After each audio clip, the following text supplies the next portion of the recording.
Goeiedag, baie welkom by vandag se erediens hierdie Sondag 17 Mei, wat ons eerste diens is vir Pinkster. En vanoggend se skrifgedeelte kom uit Handelinge 2, verse 1 tot 36, en dan die prediking, die tema van vanoggend se diens is: wat is Pinkster? Maar voor ek vir ons uit die kosbare woord van die Here lees, kom ons buig ons hoofde in gebed. O Here, baie dankie vir vanoggend. Dankie vir die voorreg wat ek het om ook die woord so te mag bring vir hulle daar in Wespoort, en vir hulle wat ook later ook na hierdie woord sal luister. Seën dit aan elke luisteraar, elkeen wat dit hoor. Wil U nie, o Gees van God, die woord nie net dat ons dit hoor nie, maar dat ons dader sal word van U kosbare woord. Dankie dat ek mag getuig dat ek ook 'n instrument in U hand is. Ek vra dit alles in die kosbare naam van Hom wat vir ons aan die kruis gehang het en opgestaan het uit die dood. In Jesus naam vra ek dit. Amen. Handelinge 2. Jy kan natuurlik jou boodskap stop en dan kan jy soontoe gaan. Maar Handelinge 2 vanaf vers 1, en ek lees daar vir julle. Toe die dag van die Pinksterfees aanbreek, was hulle almal op een plek bymekaar. Skielik was daar 'n groot geluid uit die hemel, soos van 'n geweldige stormwind, en dit het die hele vertrek gevul waar hulle gesit het. Hulle het iets soos vuur gesien wat in tonge verdeel en op elkeen van hulle gekom het. Almal is met die Heilige Gees vervul en hulle het in ander tale begin praat soos die Heilige Gees dit aan hulle gegee het om onder sy leiding te doen. Daar het godsdienstige Jode uit al die nasies onder die son in Jerusalem gewoon.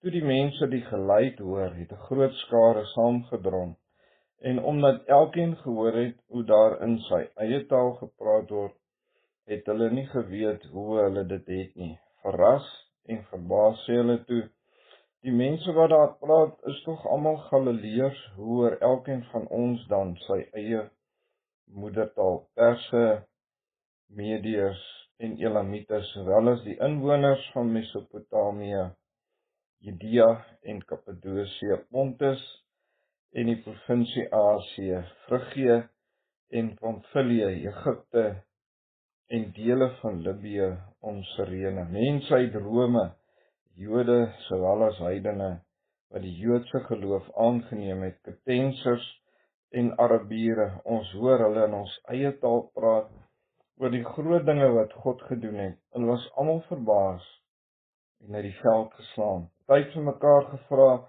wat kan dit tog beteken? Wat party het gespot en gesê, hulle is dronk. Toe staan Petrus saam met die 11 ander apostels op, en onder leiding van die Heilige Gees spreek hy die mense toe: Jode en julle almal wat in Jerusalem woon, ek moet vir julle verduidelik wat gebeur het. Luister na wat ek gaan sê.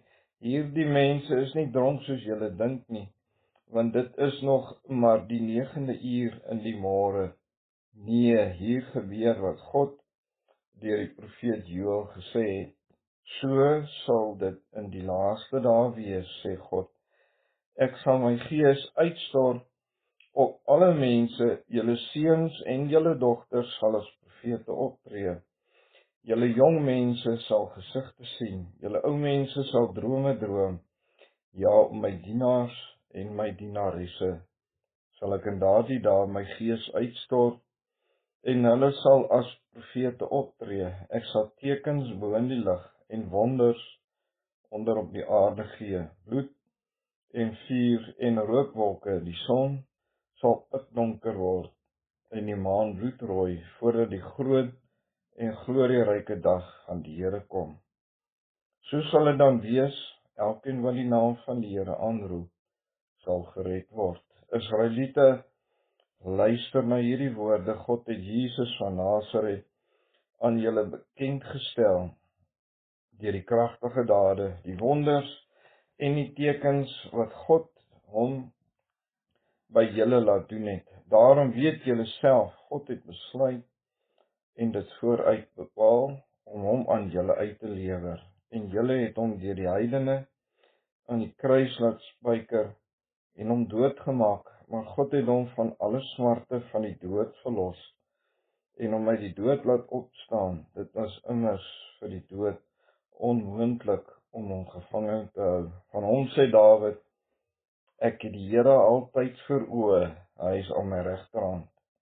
Ek sal nie wankel nie, daarom is my hart bly en my tong jubel. Ja meer, ek het die verwagting dat my liggaam sal lewe, want U sal my nie aan die doderyk oorlaat nie. U sal nie toelaat dat U troue dienaar vergaan nie. U het my die paaie van die lewe geleer. U teenwoordigheid sal my met vreugde vul. Broers, wat ons voorvader Dawid betref, moet ek dit vir julle duidelik stel. Hy het gesterwe en is begrawe, en in sy graf is nou nog hier by ons. Maar hy was 'n profeet, en hy het geweet dat God met 'n eed aan hom beloof het, dat hy een van sy nakomelinge op sy troon sou sit. Daarom het hy die opstanding van Christus vooruitgesien en gesê, hy is nie aan die doderyk oorgelaat nie, en sy liggaam het nie vergaan nie. God het hierdie Jesus uit die dood laat opstaan, daarvan is ons almal getuies. Hy is verhoog aan die regterhand van God, en hy het die Heilige Gees wat beloof is, van die Vader ontvang en uitgestort. Dit is wat julle nou sien en hoor. Dawid het nie na die hemel toe opgevaar nie, en tog sê hy, die Here het vir my, Here, gesê, sit aan my regterhand, totdat ek jou vyande aan jou onderwerp het. Die hele Israel moet nou vas en seker weet, God het hierdie Jesus wat julle gekruisig het, Here en Christus gemaak. Tot so 'n vers. As ek jou vanoggend sou vra,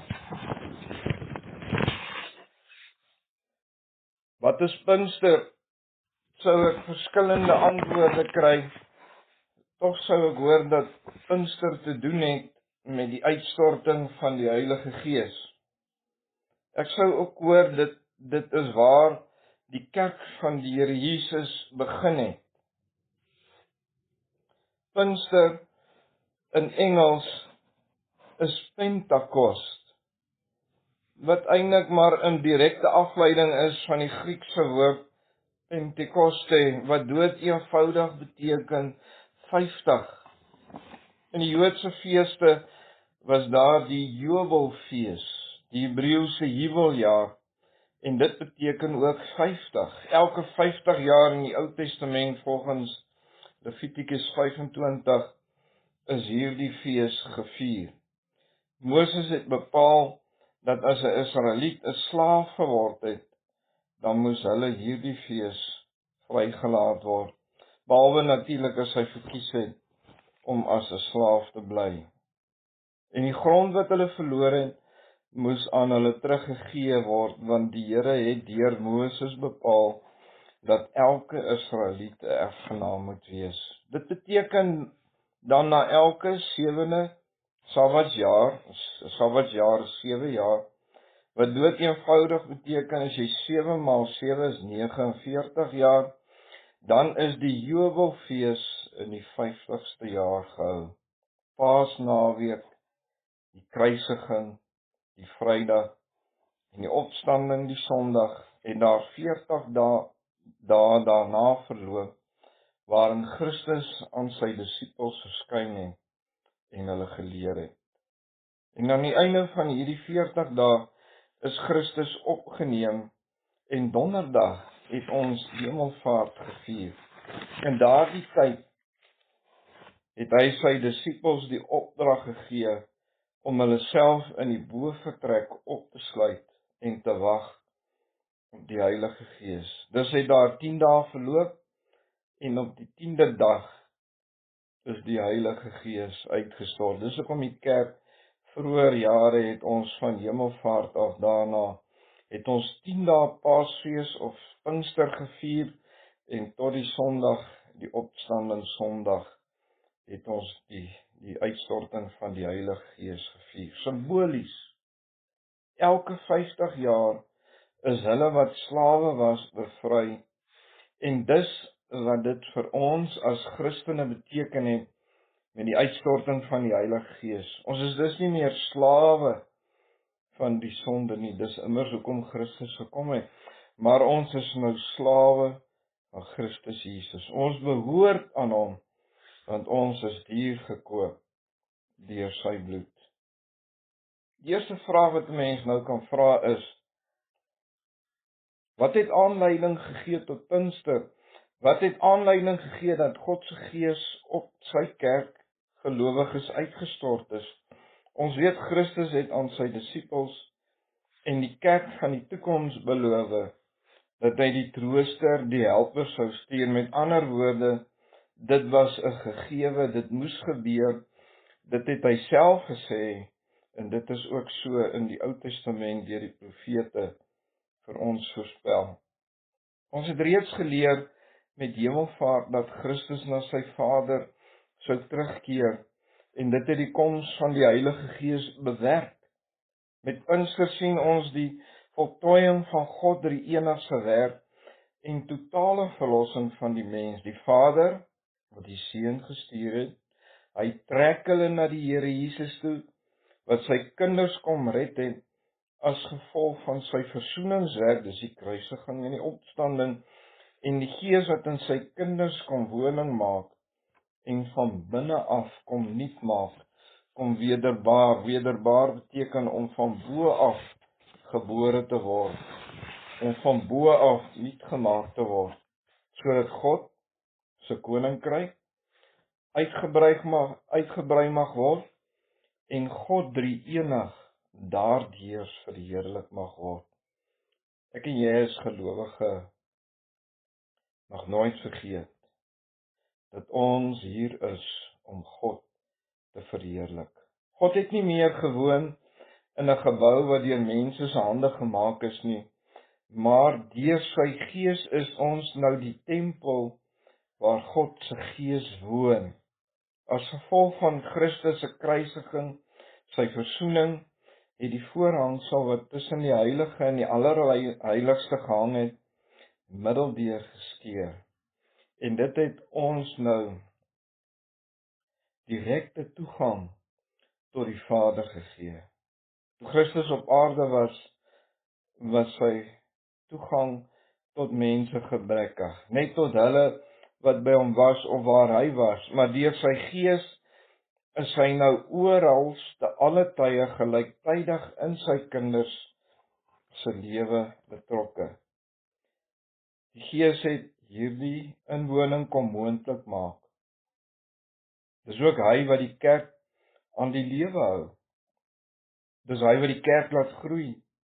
Die kerk bestaan omdat God se Gees in sy kinders is, woonagtig in sy kinders is. Sy kinders is nou die tempel waarin hy woon. Hy werk in ons en deur ons lewens.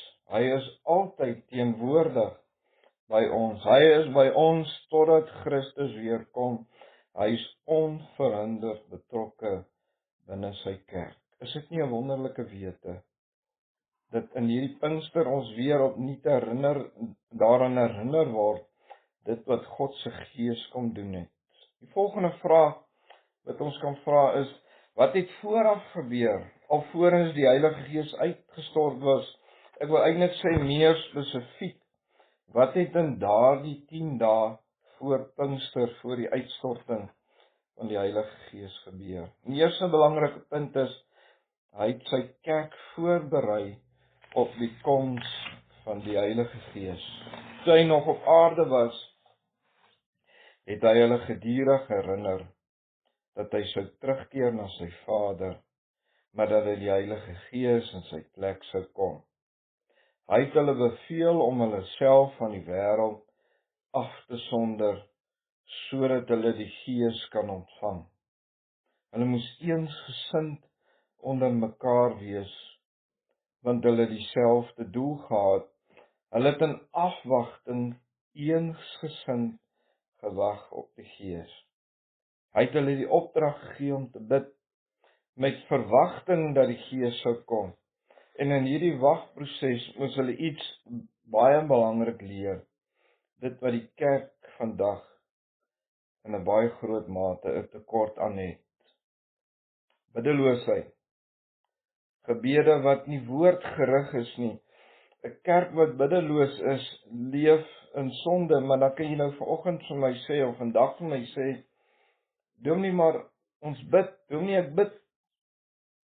Jakobus 4 sê, is my so 'n wonderlike boek. Jakobus skryf, daar is 'n stryd en rusie onder julle. Julle bid net vir julle eie selfsugtige begeertes. In die eerste plek sê Jakobus, daar's 'n gestryery onder julle. Julle is nie eensgesind nie. En dan sê hy, julle bid net vir julle eie selfsugtige begeertes. En dan sê hy, daar's biddeloosheid onder julle. Baie kinders van die Here dink, as ek 'n paar minute gebid het, of so af en toe gebid het, of net wanneer ek my Bybel gelees het, of net wanneer ek nood het, dan bid ek. Waarskynlik ek eintlik sê, maar dis biddeloosheid. Dan skrywe Jakobus verder, julle kry nie, omdat julle nie bid nie. Julle kry nie, omdat julle verkeerd bid. Julle is vriende met die wêreld, en dis 'n vyandskap met God. Wat bedoel Jakobus? Julle is vriende van die wêreld. Ons het tog mense wat ons ken, wat in die wêreld is.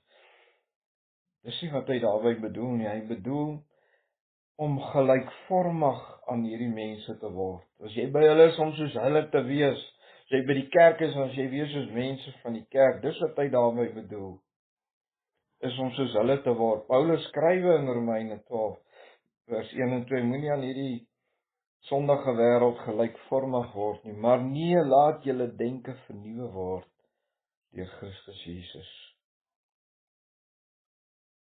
Tyd saam met die Here, woord en gebed. Woord, sy Bybel. Hosea 6:4 sê, my volk gaan ten gronde weens 'n gebrek aan kennis. Baie kinders van die Here lees nie die woord nie, bestudeer nie die woord nie, dink na oor die woord nie. As die kerk net kan leer, God werk deur gebed. God stel die kerk deur gebed op die proef. Het ek dit nie baie in my eie lewe ervaar, hoe die Here ons toets en beproef. Die vraag wat ek vanoggend vir julle Pinkster wil vra is, het die kerk vanoggend daardie geloof? Het die kerk van die Here Jesus vanoggend hierdie geloof waarvan ons vanoggend in die boek Handelinge gelees het, dit wat ek vir julle vanoggend in Jakobus 4 voorgehou het, het ons daardie geloof, gaan as die Here sou kom, gaan hy daardie geloof in die kerk vind. In hierdie proses leer die kerk om te bid, volhardend.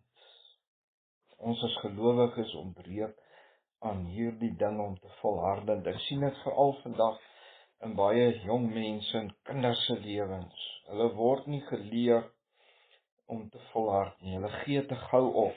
En dan 'n volgende ding, in afwagting dat dit wat ek van die Here gevra het, dat hy dit sal doen. En dit kom my by die woord verwagting. Kind van God, het jy 'n verwagting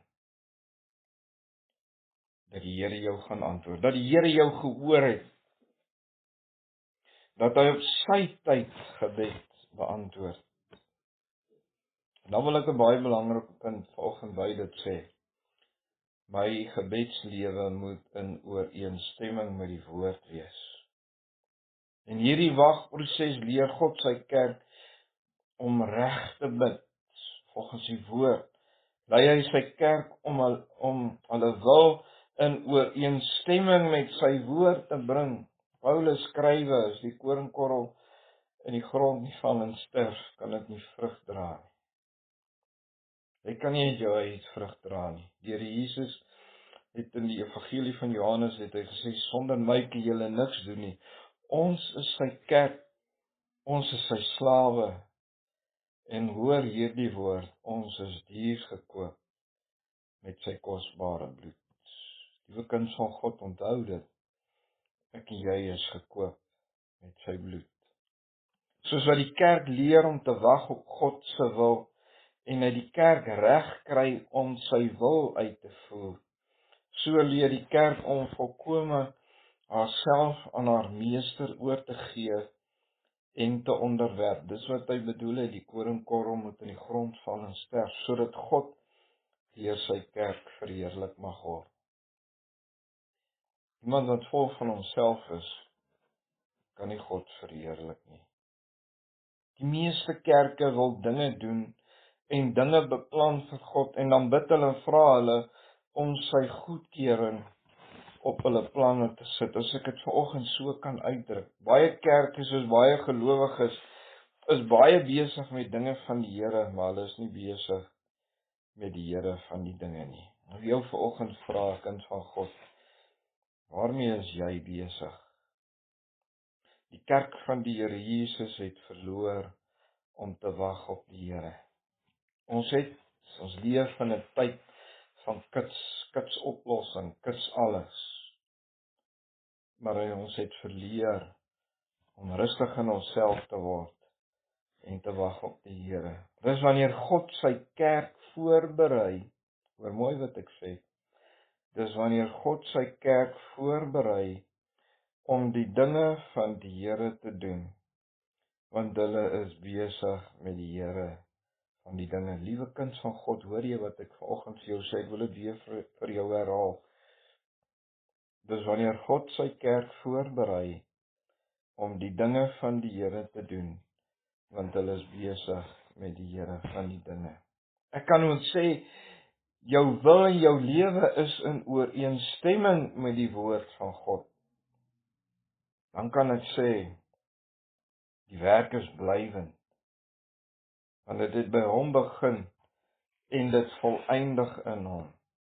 Hy hou sy werk in stand. Ek en jy kan nie die kerk in stand hou nie. Dis alleen hy wat dit in stand hou. Dis die vraag wat ek vanoggend vir die kerk wil vra. Is julle besig met die dinge van die Here of die Here van die dinge? Dan die derde vraag, die laaste vraag wat 'n mens moet vra is, wat het daardie dag gebeur in Pinkstering? Ons het dit vanoggend gelees in die boek Handelinge, wat op daardie dag gebeur het. Ons kan dit opsom in Christus se woorde in die evangelie van Johannes 16 vers 8, ou vertaling, en ek lees julle, en as hy kom, dis die Heilige Gees, sal hy die wêreld oortuig van sonde, geregtigheid en die oordeel. En dis 'n ding wat baie ontbreek vandag in die kerk, oortuig van sonde, geregtigheid en die oordeel. Dis asof alles, maak nie saak hoe jy leef, maak nie saak hoe jy is nie, asof daar hierdie ding van sonde, geregtigheid en God se oordeel nie in werklikheid is nie.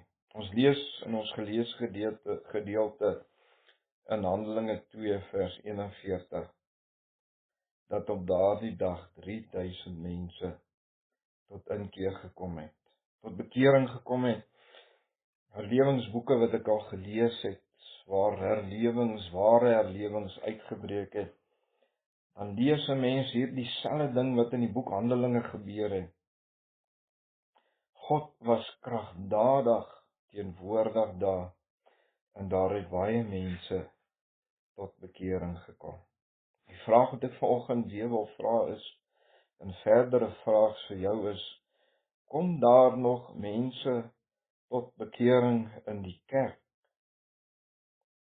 Dit was nie Petrus se woorde of Petrus se persoonlikheid nie, of dit was die dominee of die pastoor of wat ook al, of die prediker of die evangelis, of wat hy gesê het wat hierdie mense tot inkeer laat kom het nie. Nee, Petrus was vol van die Heilige Gees staan daar, en die Gees het deur hom mense se harte aangeraak. En ons lees in vers 47 dat die Gees van God daagliks mense wat tot geloof gekom het by die gemeente gevoeg het. Die kerkorde staan daar, en as ek vanoggend vir die ouderlinge wil vra, staan daar een van die opdragte van die ouderlinge is om mense na die Here Jesus toe te lei. En ek wil jou vanoggend vra, jy wat as 'n opsiener in jou gemeente aangestel is, lei jy nog mense na die Here Jesus? Ek wil vir jou kind van God vanoggend vra, lei jy nog mense na die Here Jesus toe? Nog 'n belangrike ding wat gebeur het, vers 37 en 38, is die mense is diep getref deur die woorde van Petrus. Broers, wat moet ons doen om gered te word? Die woorde wat God se Gees deur Petrus in mense se harte geraak het. Hier vind 'n oortuigingswerk van die Heilige Gees dat 'n mens gered moet word. Wat is die bewys van 'n lewe wat deur God se Gees verander word? Daar is vrug op daardie een se lewe. Hoor wat ek sê, kind van God, daar is vrug op daardie een se lewe. En nie net dit nie. Daar is volgehoue vrug op daardie een se lewe. Paulus skrywe, Christus moet meer word en ek moet minder word. Dis die bewys en werking en inwoning en teenwoordigheid van God se Gees in sy kinders se lewens. Daar is dus 'n volgehoue en voortdurende werking, 'n verandering in kinders van God se lewe. Dis immers wat heiligmaking beteken, is om meer en meer soos Jesus te word.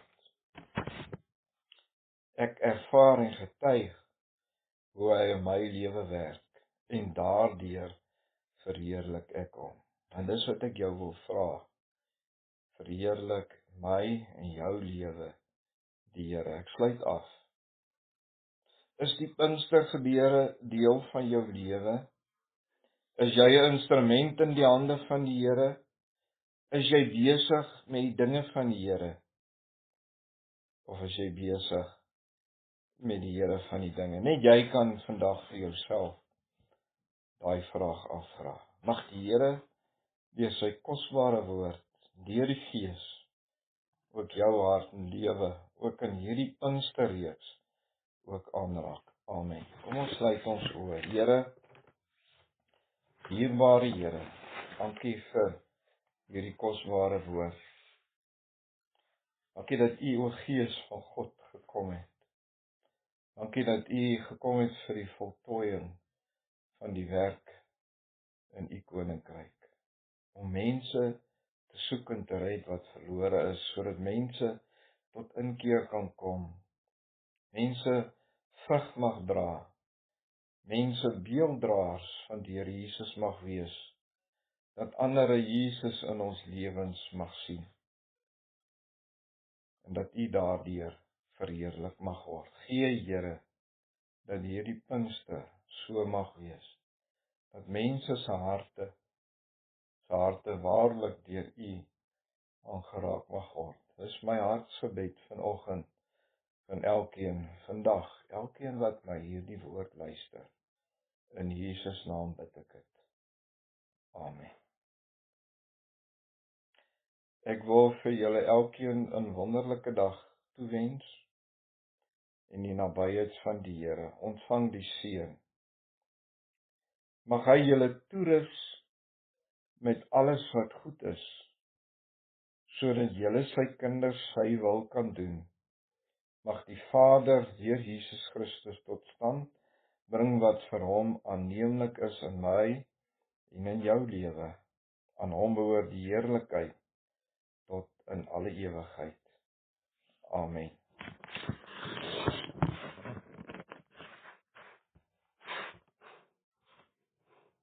Jy sê goeiemôre. En Ek toe moet goeienaand weer. Dis mos nou aandboodskap.